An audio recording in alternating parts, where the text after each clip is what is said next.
This morning I'm going to continue and kind of finalize our All-In series, and next Sunday as we have communion, just kind of recap where we were, where we've been, and kind of just end it that way with a final recap on Communion Sunday. So this is serving as the conclusion of the All-In series, and then our recap will just try and help us maybe put some of what we've discovered, what we've talked about, some questions that I've asked, and ask you to really think about that as we have communion together. For this morning, though, I want to look at Hebrews chapter 12, verse 1 through 3, and I want to read that for you and kind of talk about what that means for those who are all in. And maybe as I highlighted a couple of people that were all in for Jesus and told you a few of their stories, and maybe you've thought of some people in your own life that you would say, this person is all in. You can just see it in their life. They just are all in for Jesus. That being all in takes time and training to do that.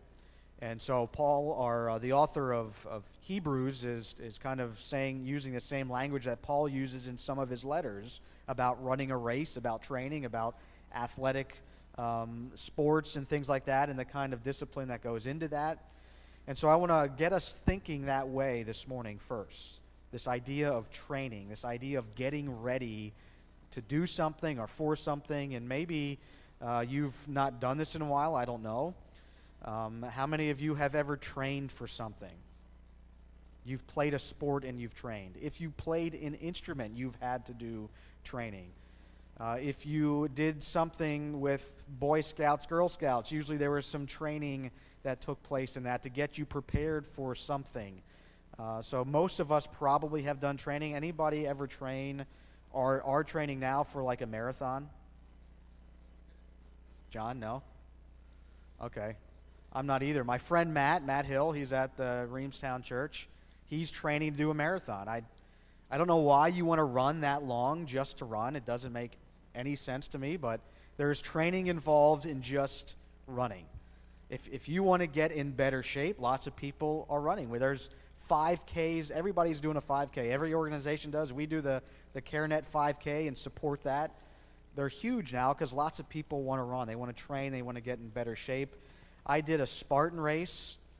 A Spartan race is when the one I did was at Blue Mountain Ski Resort, and it was like a little bit over 5 miles. Some other people in here have done the Spartan race, and I would suggest to train for that. I did zero training for that Spartan race.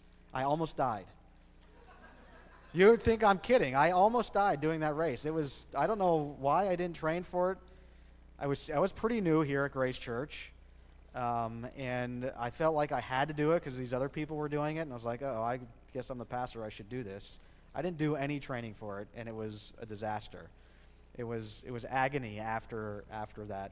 I would suggest you train for it. Those who train, I mean, people spend their lives.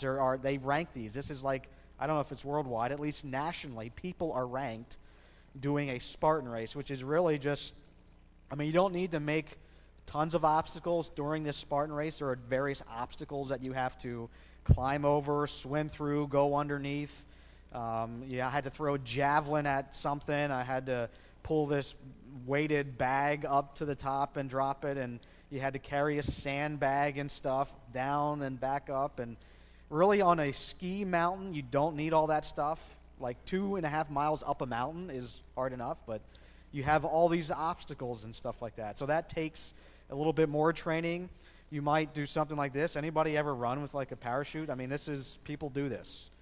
They attach a parachute to them. There's like a belt, and then there's a parachute, and you just start running with this parachute. And it's supposed to build endurance and strength and all that kind of stuff, and because when you cut that parachute off, man, you can really fly. But training is a huge part of any sport. I'm using sports as an example because that's what I did. That's what I played. And if you weren't trained well, you wouldn't be able to last. I just know in soccer we ran, and In the summer before the games started, we have 2 practices. The morning practice was basically you ran all morning, and then the afternoon practice, because of the heat, you didn't run quite as much. But all of that was preparing you to go the distance during the game, that when the other team was getting tired, you were better trained and you could last longer. Maybe if you play an instrument, I mean, you give stuff up, you are constantly playing something. Maybe I know Kyle Klingman plays the guitar for us in our second service, and he taught himself to play that, and he's got to play a lot, so his fingers, because it's hard to do all that with those chords, and his fingers, he needs to get his fingers calloused a little bit so that he can play that. So even just playing an instrument, there's training to do it, and there's different levels of that. I mean, if you want to just train to run and get in better shape, that's one level. If you want to do a Spartan race, that's obstacles and all kinds of stuff that you have to do, strength training, also endurance training. Then you probably need another level. And then there's guys that like do this kind of stuff where you just, for whatever reason, cut a telephone pole down and carry it up a sandy beach. Anybody ever do that? Shane, did you have to carry a telephone pole up a sandy beach? Good for you. Shane was in the Marines. This is something that the SEALs do in SEAL training, Navy SEAL training. When I went into the Navy, I wanted to do SEAL training, and then through a series of events, God decided that wasn't the direction I'm going and went a different direction. But there's a level of training that if you want to be the best that there is, the training is way more intense. And so the author of Hebrews is talking about that kind of training. What kind of training are you currently involved in to be all in with Jesus? Because it doesn't just happen. There is training that goes into this thing we call following Jesus. And the author of Hebrews is kind of getting at that for us, is using that imagery to get us to that place where we understand that this Christian life, this walking with Jesus, is training. And you've got to run your race. And so he highlights that in Hebrews chapter 12, verse 1 through 3. And he highlights that after Hebrews chapter 11. Amazing, right? Chapter 12 comes after chapter 11. But if you've ever read Hebrews chapter 11, you know it's a whole list of people that the author is highlighting their faith. A faith that one is an example to us, people's lives that we can look at and say they were faithful. Hebrews chapter 11 is listing a whole group of those people. Joshua, one of the guys that we've been looking at from the Old Testament, is on that list. He had to run his race as well. He couldn't run Moses' race. He had to run his own race.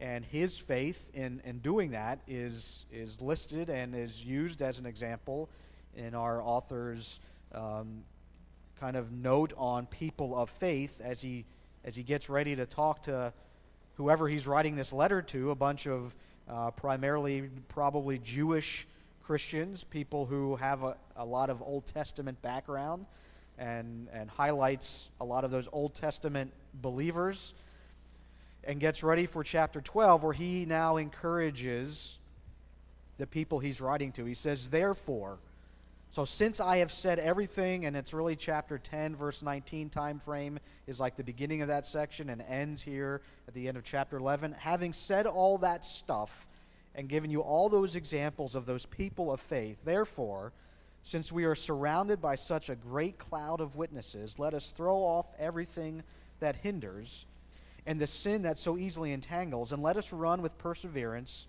the race marked out for us, fixing our eyes on Jesus, the pioneer and perfecter of faith.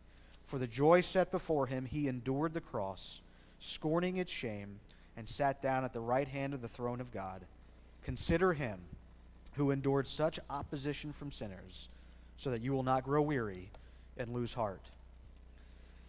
And that's a great conclusion to what he was just talking about in terms of people of faith, and a great analogy for what this Christian life looks like, so that we wouldn't grow weary and lose heart, so that we wouldn't, as this race continues and we see this race is not very easy, we need some of that in our lives.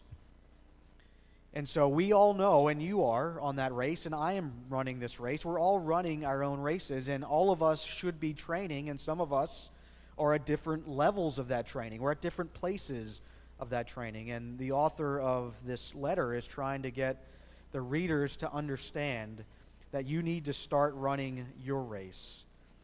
That there are a lot of people before you that have ran this race. And their example is a great one for us, this idea of a great cloud of witnesses. These people were not spectators in this race. There's a lot of people that are spectators. I know when we did the Spartan race, there were people that came to spectate, to stand, take pictures, and all that kind of stuff, and they watched all of us in that race. And they were saying to themselves, man, I'm glad I didn't do that. What kind of fool do you have to be to do this thing? Or they, were saying to themselves, cheering people on, and I'm glad they're doing it. I'm glad I'm not doing it. But they were watching. This race that you and I are to be on is not a spectator sport. And the author of Hebrews gives a whole list of people, and just a short list there of people that ran this race. It wasn't that they were witnesses and they saw people do this. It was that they were witnesses through their very lives. Their very examples testify to and commend us to a life of faith. That is, a life that is engaged in this race. Their witness, that's what witness is describing there. Not a spectator of it, but they are engaged in the race. And their lives commend us too. He's saying to the people he's writing to, and he's saying to all of us, their lives commend us to a life of faith. That if we are engaged in this race, we would be listed in there as well. Well, look at the lives of all those people, and you could go down through the ages and just start listing people, lives of faithfulness that ran their race, and they ran it to the very end. And he's encouraging his readers as they, in Hebrews, as he's writing this, are experiencing persecution. He's encouraging his readers to run this to the end. To not simply be a spectator. You're never going to finish. If you don't train for this race, it's going to be really hard.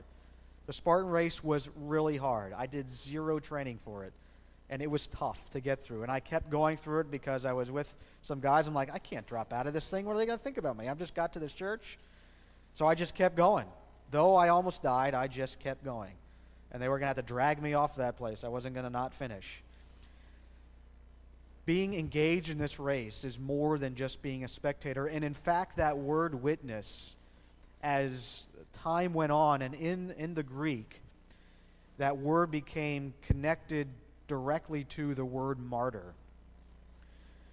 These weren't perfect people, but they were willing to live and be sold out and be all in for Jesus. And that because of that word witness that we translate into English and Greek would actually translate in the word martyr.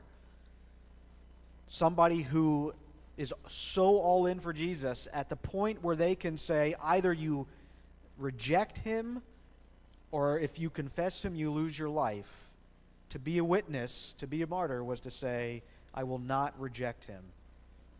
That's the kind of idea, that's the kind of all-in attitude these people had, as the author of Hebrews knows that they're going to face, and as Christians down through the ages know that they're going to have to face, and in Christians in the 21st century, maybe not living here in this country, but in the 21st century, know that being a witness, that means being engaged in this race, being all in for Jesus, might actually mean you come to that place where in this race you can either choose life here by rejecting him or choose life in the hereafter by embracing what Jesus has done for you. And many, many do.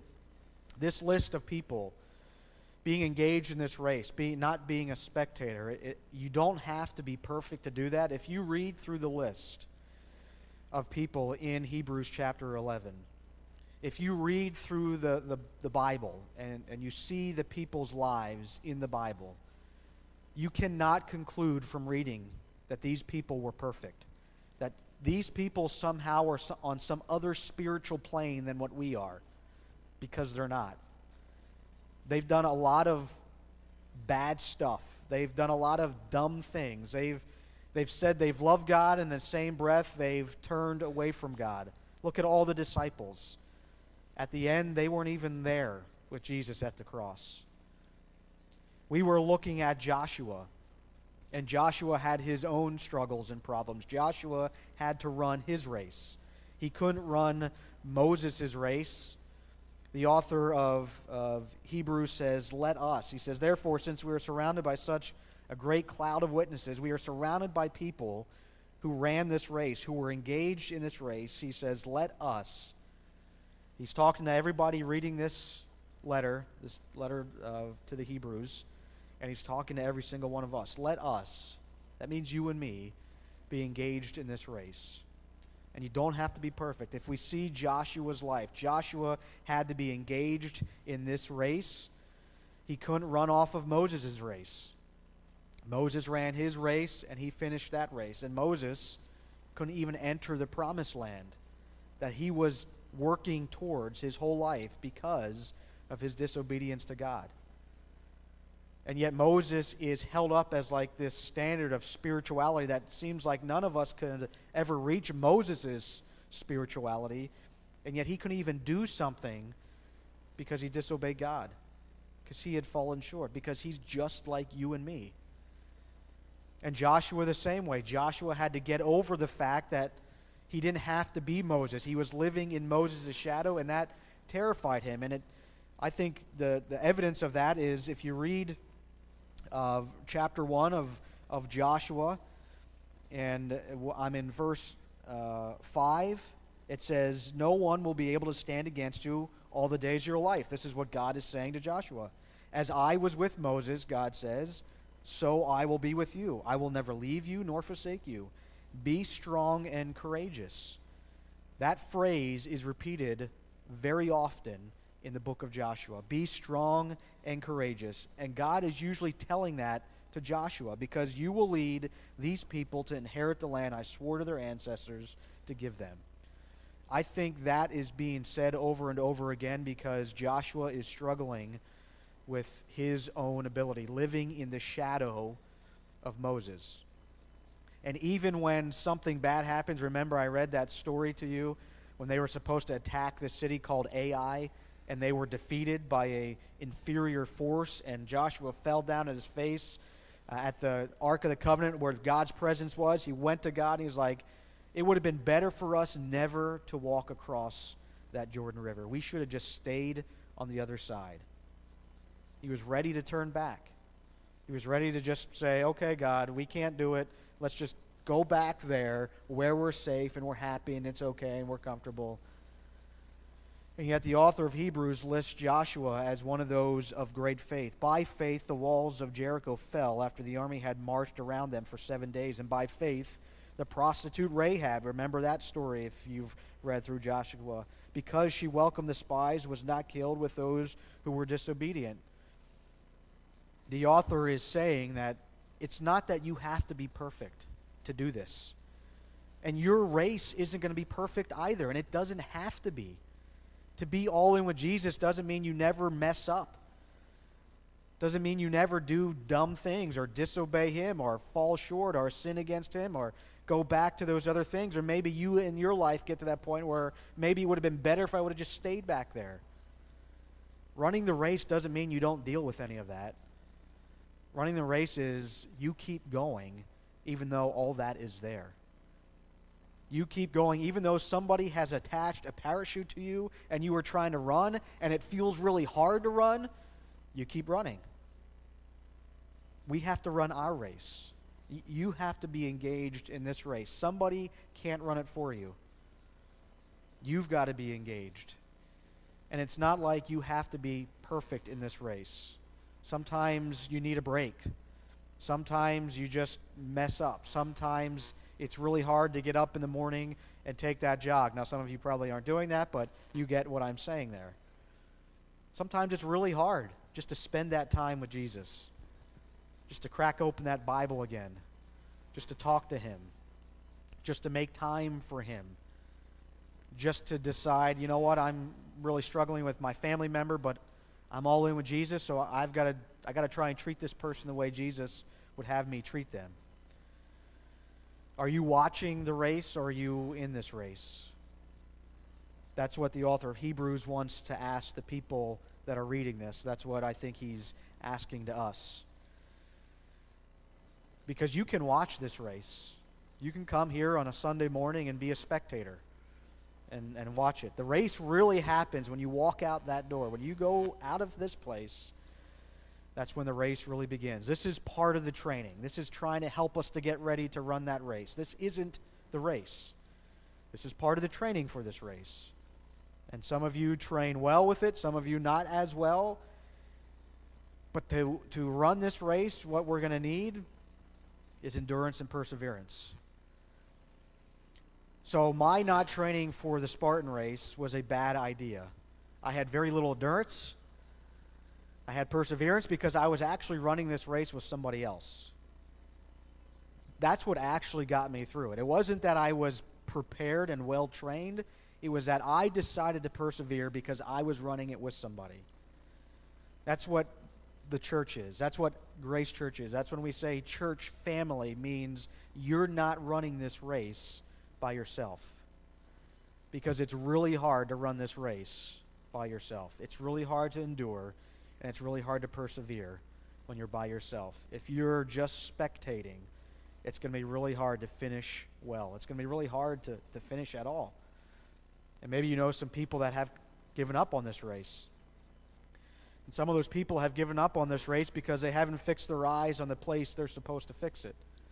Well, the author of Hebrews says, okay, we're engaged in this race. Let us, that means each of us, run this race. We all have to do it ourselves. And he says in verse 2, we've got to fix our eyes on Jesus.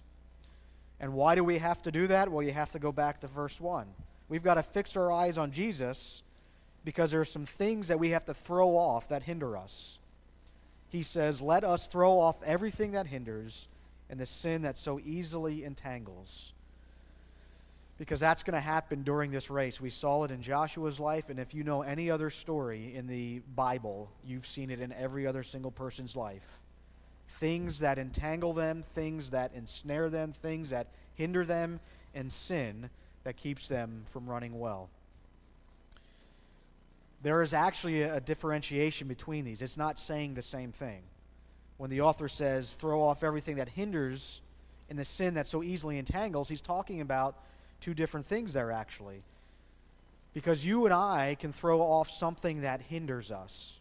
And that might be unique or specific to us. See, the sin piece is not unique to any of us. Sin entangles all of us. It doesn't matter who you are, it's going to entangle you. It's going to pull you down. But there are things that maybe I deal with that might hinder me that don't hinder you. That if you're training for a sport or if you're training for something, and I'm just using that as my example because I've had to do that, you know, there's things in my own life that I had to get rid of so that it wouldn't hinder me. There's maybe some time things, some commitments that I had that I just have to, in running this race, I just got to get rid of them. You know, in running this race, the time commitment thing isn't as big of a deal for my dad. My dad's retired. My dad has his devotional time every single morning. He spends a lot of time in the mornings doing things and training and being engaged in this race. And so the time issue doesn't necessarily hinder him. Maybe there's something else that hinders him that's different for him than it is for me. And there's something that's hindering you, perhaps, that doesn't hinder me. This might be specific to you. You know, in training and being healthy, having ice cream in my house doesn't hinder me. It doesn't bother me to have that in my house if we're trying to get healthy because I don't really need it. But Jess doesn't buy it because if it was in the house, she'd eat it. So if we're trying to get healthy, we just can't have that in the house. Now, I have friends coming over, and the deal was two ice cream things for $5, Turkey Hill. So, I mean, you have to buy two of them. I mean, you can't just buy one. It would be dumb not to. So now I got in trouble for doing that because it's there. But that doesn't hinder me. If I'm trying to be healthy, that doesn't bother me. It does her. And same for trying to follow Jesus. There might be something in your life that hinders you that I don't really struggle with, but maybe you do. And you've got to figure out what that is and throw it off. It's that parachute that is holding you back, and you've got to cut those ties so that you can run. The sin piece hinders all of us. It doesn't matter who you are. It distracts every single one of us. And that is the big thing for me today, is in our culture today, is the distraction. There are tons of things that say this is more important than you training for this race. This is more important than you running this race. There are tons of distractions in our lives that keep us from running this race. There are tons of things in our lives that we would call sin. As a Christian church, that's what we call it. And it doesn't matter if you're me at my season of life, or if you've raised your kids and they're out of the house. It doesn't matter if you never had kids. It doesn't matter what season of life you're in. Sin affects all of us and entangles every single one of us. And that's why the author says that we're supposed to throw off everything that hinders, cut whatever's tying you back, that parachute that's holding you back, and get rid of the sin that so easily entangles. All of us have to do that. All of us have to figure out, how do we go all in with Jesus and get rid of that stuff in our life that is holding us back. And part of that, going all in with Jesus, is fixing your eyes on Jesus. He says, fix your eyes on Jesus, the pioneer and perfecter of faith. For the joy set before him, he endured the cross, scorning its shame, and sat down at the right hand of the throne of God. Consider him who endured such opposition from sinners, so that you will not grow weary and lose heart. Because it can happen. You can grow weary and you can lose heart if we don't fix our eyes on Jesus. Really, that's what all in is. Through this series, I've talked about what all in with Jesus looks like. We talked about last week knowing about God. Knowing about God as a spectator. And knowing God is somebody who is engaged in this race. Fixing our eyes on Jesus is the only way in which we don't lose heart and we don't grow weary. I can give you the 10 things to help you train better. Here are 10 ways to help you train better to be that all-in Jesus follower that Ted has been talking about doing. Here are 10 things to make this better. Here are 10 things to make that better. And you know what? Unless we fix our eyes on Jesus, we're not going to remain all in. There's people who have fixed their eyes on something else, not on Jesus. There's people who aren't following Jesus because they fixed their eyes on religion. And religion was supposed to do something for them, or religion's supposed to be a certain way, and they look out and they say, look at what religion has got us in this world. And if you're fixing your eyes on religion as that example, that thing that's going to help you be all in, it's going to be very easy to lose heart. Because the author of Hebrews says, well, you're fixing your eyes on the wrong place. It's not religion. It's Jesus. It's not the things that people did in the name of religion. It's Jesus. Yeah, there are a lot of messed up people in this world. There are a lot of messed up people that are followers of Jesus and did a lot of dumb stuff. And so if you're fixing your eyes on Christianity as an institution, if you've seen reports in the recent months about things that the Attorney General in Pennsylvania has discovered about the Catholic Church, if you're fixing your eyes on Christianity as an institution, you're in a lot of trouble. You will give up this race. This race isn't worth it. Because if that's what Christianity is, I don't want to have anything to do with it. And the age-old, claim of, well, what about the Crusades, right? The Christian Crusades. What was wrong with that? You want me to believe in this God or follow Christianity? Look at this example. Again, I just say what the author of Hebrews says. Well, you're fixing your eyes at the wrong place. He says, fix your eyes on Jesus. Maybe there's people in our own life who have claimed to be Christians, and there's maybe it's not you, maybe it's somebody you know that has given up on this race because they fixed their eyes on this person, and this person let them down. And these Christians, people who profess to be Christians, are letting them down. You've got to help them redirect their eyes and say, you've got to fix your eyes on Jesus, not that person. Yeah, that person is messed up, and so am I. If you're fixing your eyes on me, you're going to be disappointed. If you're fixing your eyes on me as, hey, he's the example I'm supposed to follow, you need to come talk to me in my office because I need to redirect your gaze and your vision. We have to fix our eyes on Jesus. It's only when we fix our eyes on Jesus that we will not grow weary and lose heart in this race. When you fix your eyes at something or someone other than Jesus, this race gets really tough. The reason we go all in with Jesus is exactly what the author of Hebrews said. Because Jesus went to that cross, scorning the shame, and he endured all of that for all of us. He did that for you. You know the cross was the worst form of execution there existed, and you weren't even supposed to mention the word, the cross. You weren't even supposed to talk about it in polite company. And if you were a Roman citizen, that form of punishment wasn't even good enough for you. That was too horrible. If you were put on a cross, it was because you were considered by everyone else to be subhuman. You weren't even worthy of an honorable death. And it says that Jesus, for the joy set before him, endured the cross, scorning the shame. And because he did that, he sits at the right hand of God. And he says, consider him. The reason that we run this race, the reason that we go all in for Jesus is because of that. Because I consider what Jesus Christ did for me. That's why we run this race. That's why people who are at the point of either you reject it or you lose your life are willing to lose that life because they have fixed their eyes on Jesus.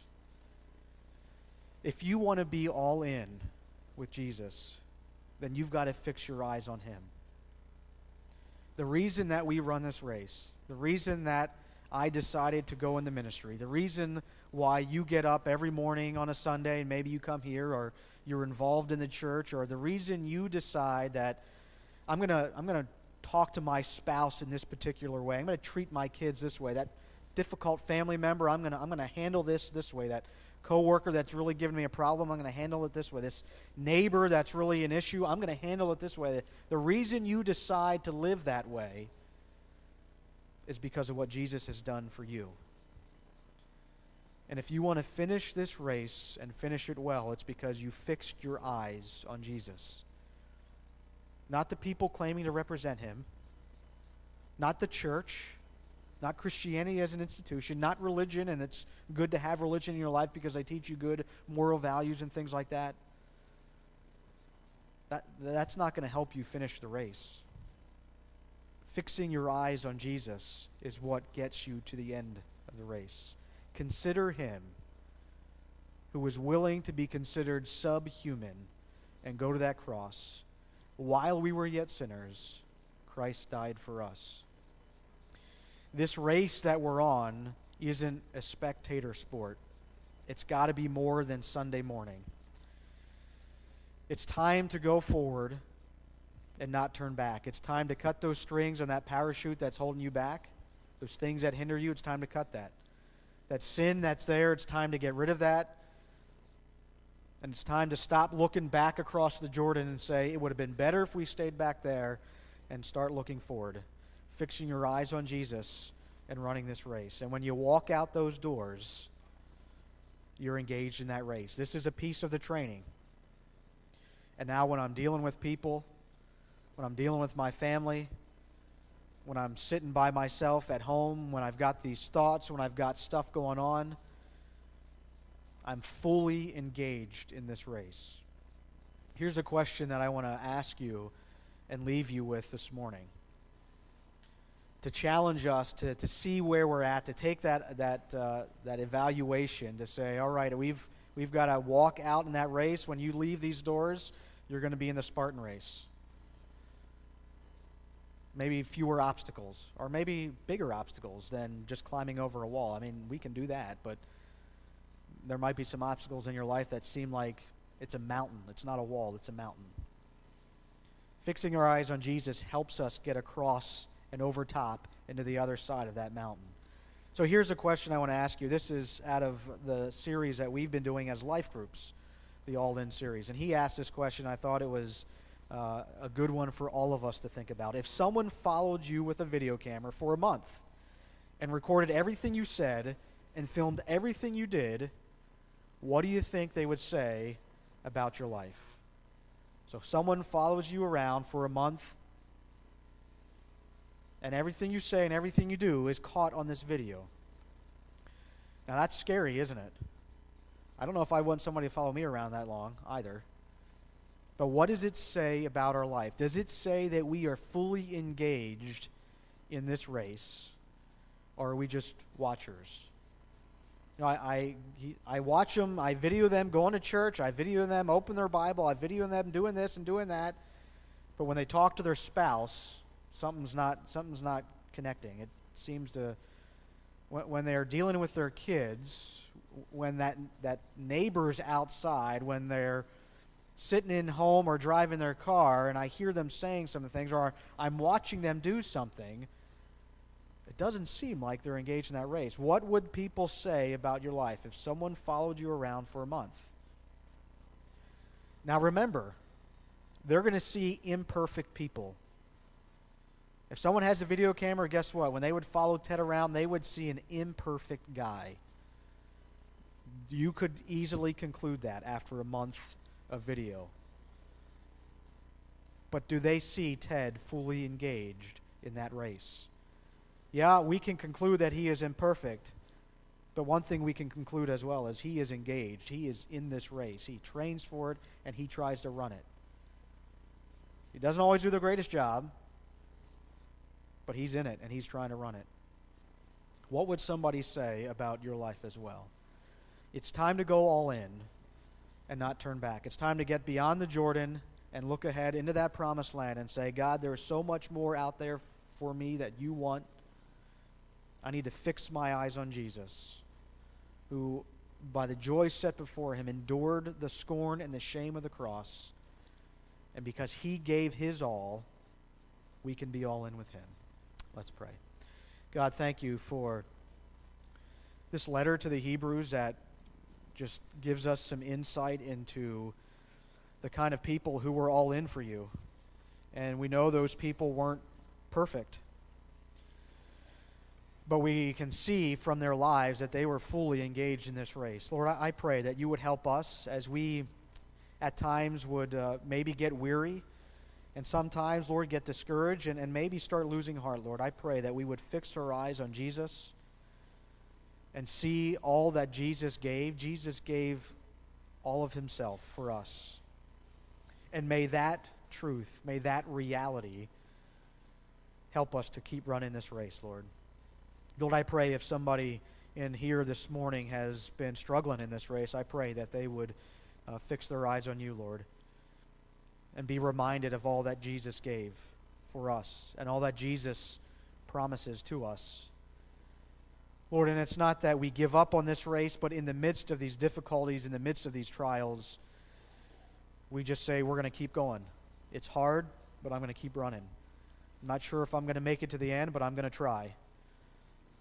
And Lord, I'm so thankful that we don't have to run this race by ourselves, that there's a room full of people here, and there's a church full of people at Grace that are all running this race together. And when somebody starts struggling or maybe getting on behind, somebody slows down and encourages them and says, hey, I'll run with you for a while. God, I pray that we would just evaluate our lives and that we would decide to go all in with you, Lord. We would stop looking behind us and we would look ahead. Lord God, and if there's anything that people could say about us, they could say, yeah, they're not perfect, but they are engaged and involved and running this race. Lord, I would pray that would be true of each one of us. And if there's somebody in our lives that have given up on this race because they fixed their eyes somewhere else other than Jesus, Lord, I pray that we would be able to just get into their life and gently remind them that you've got to fix your eyes on this guy, on Jesus. Lord, thank you for enduring the cross, scorning its shame, and giving your all for all of us.